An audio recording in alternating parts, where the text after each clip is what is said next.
پہلے تو پی لو پھر کوئی پیے گا, پہلے تم پانی پی لو پھر کوئی پیے گا. لیکن گویا کہ اصغر مظلوم زبان حال سے آواز دیتے ہیں, میری باجی سکینہ اب مجھے پانی کی ضرورت نہیں ہے, میں تو جام کوثر ساقیت کوثر کے ہاتھوں سے پی کر مکمل سیراب ہو گیا ہوں. اب اس پانی کی ضرورت آپ کو ہے, آپ پی لیجئے میری باجی, آپ پی لیجئے میری باجی. اللہ اللہ اتنا کہتے ہوئے حضرت سیدہ سکینہ بے ہوش ہو جاتی ہیں, اور سیدہ سکینہ کو زینب پاک نے لا کر خیمے میں سلا دیا ہے. کیسا امتحان تھا وہ, کیسے صبر کی گھڑی تھی وہ. ظالموں نے جبر کی انتہا کر دی, حسینیوں نے صبر کی انتہا کر دی. تاریخ کربلا ہر اعتبار سے کامل و اکمل ہے, تاریخ کربلا ہر اعتبار سے مکمل ہو چکا ہے. آج امام عالی مقام نے کربلا میں یزیدیت کی تابوت میں آخری کیل ٹھوک کر اسلام کو بچایا, قرآن کو بچایا, شریعت کو بچایا.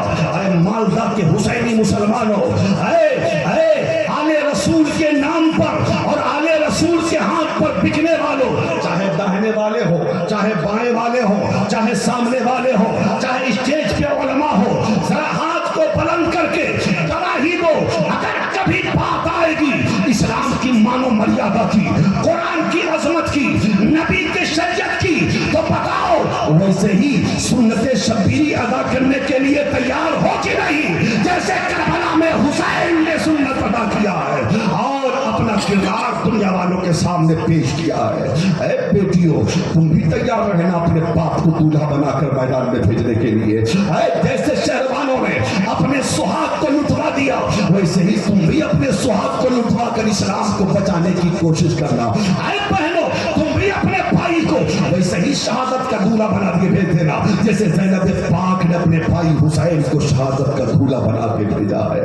اللہ اللہ مکمل ہے تاریخ کربلا, لیکن آج ضرورت ہے کہ صرف تاریخ کربلا سننا نہیں ہے, کردار حسینی کو اپنانا ہوگا, کردار علی اکبر کو اپنانا ہوگا, سید الشہداء کے کردار کے سانچے میں اپنی زندگی کو ڈھالنا ہوگا. میں نے کل جلسے میں کہا تھا, ایک پیغام ہے میدان کربلا کا, سجدے میں سر رکھ کر حسین نے سر کٹایا اور یہ بتایا نماز کبھی مت چھوڑنا, اور کٹا ہوا سر نیزے پہ چڑھ کے قرآن پڑھا اور یہ بتایا کہ کبھی قرآن مت چھوڑنا.